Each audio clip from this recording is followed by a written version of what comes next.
So some weeks back, I was pondering over something that used to happen to me. And that is, whenever we have church program or I attend any spiritually reviving program, I'm so fired up. At the moment, I'm so excited, and I make resolutions that from that day moving forward, I'm going to be on fire. I'm going to do more prayer, more reading, and all those resolutions to keep the fire burning. But then after a day or two, maximum a week, the fire seems to die out. So while I was pondering over this thing and asking why this usually happens, this analogy came to me. When you are cooking and you're using some type of fuel to cook, for instance, be it gas or charcoal, firewood, whatever it is you're using to cook, or electricity, you would need to keep that fuel going, right? You need to keep adding more fuel to the fire to ensure that the fire keeps burning till you are done with whatever it is you are doing with the fire. And until that is done, the fire would go out at some point. So if you're using, for instance, charcoal to cook, and you put a certain amount, you're cooking to a point and it's dying out. Except you add new charcoal to the fire, be rest assured the fire is going to die out. So 2 lessons I drew from this analogy when it came to me is that, number 1, you need to add fuel to the fire. So when I come back from these programs, what are the things I surround myself with? What are the things I watch? What are the things I read? Many times it's just, funny stuff. And I'm not saying it's wrong to, read things that, or listen or watch things that make you laugh and add fun to your life. No. But then you need to have a focus. Immediately after set programs, it's essential to make plans, to pray, to read the Bible and do all those things, and to follow through and to surround myself with content that stoke this fire, that add fuel to this fire. And when that is not done, at the long run, that fire I brought is meant or is bound to die out.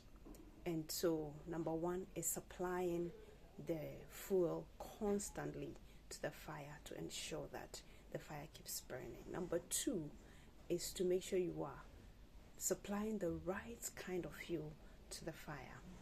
So if you are someone who uses gas to cook and you are cooking along the line, you realize that your gas is running out, adding charcoal to the burner, or I'm not even sure you can put charcoal into the gas cylinder.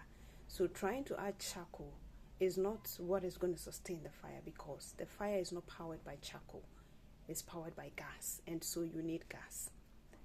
Same vein, if you are using charcoal or firewood, if you want to keep the fire burning, you need to add the right kind of fuel. If it's charcoal, you need to add charcoal. If it's firewood, you need to add more firewood to ensure that the fire keeps burning. So 1, add fuel. 2, add the right kind of fuel to the fire to keep it burning. So these are the things that I learned, and I realized that indeed, if we should pay attention to these things, our fire would not easily die out, but will keep burning as we attend these reviving programs and we come back to our daily activities. The last thing I want to add is that this is a new year. Today is day 9. That is 2nd day in the new year, and of course we've made New Year resolutions. Some of us are still making New Year resolutions. We are attending goal-setting classes and all these things that are going to help us to really ensure that this year is a fruitful one. What I would like to say is that in all your following, make sure you follow Who Knows Road. What do I mean? All these people, yes, would give us, guidelines, will give us frameworks by which we can set goals and hit them. But the person that truly knows what road to navigate this year, the person who knows the destination we should arrive at by the end of this year is God. He's the only one who has that information precise to our lives, that is customized for our personal lives. So all these sessions, of course, would give you broad guidelines, general things, but to have what is specific to your own life is in the hands of the one who made that life. God has not only designed 2026, but he has gone to the end of it, and he knows the terrain. So if you are going on a journey and you meet these two people, one has gone and is back, one is just as clueless as you are, he's now embarking on the journey and has no idea what to expect except faith that is going to be a good journey. Which of these two people do you trust? Obviously, it's going to be the one who has been there and is back.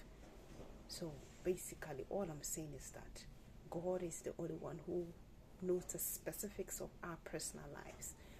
All others, yes, will give us general information, but the one that can truly give us the information that is specific to our lives and would help us to walk the right path and to get to that expected end by the end of this year is God.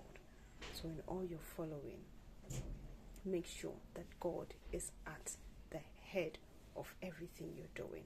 And if at this time you're still not right with him, I think he has been so merciful to you, and I would encourage you to make things right with him. I would encourage you to go back to him. I would encourage you to make your life right again. Go back to him, ask for mercy, and then set things in order and allow him to direct, to guide, and to lead you in this journey that all of us are trying to find meaning to.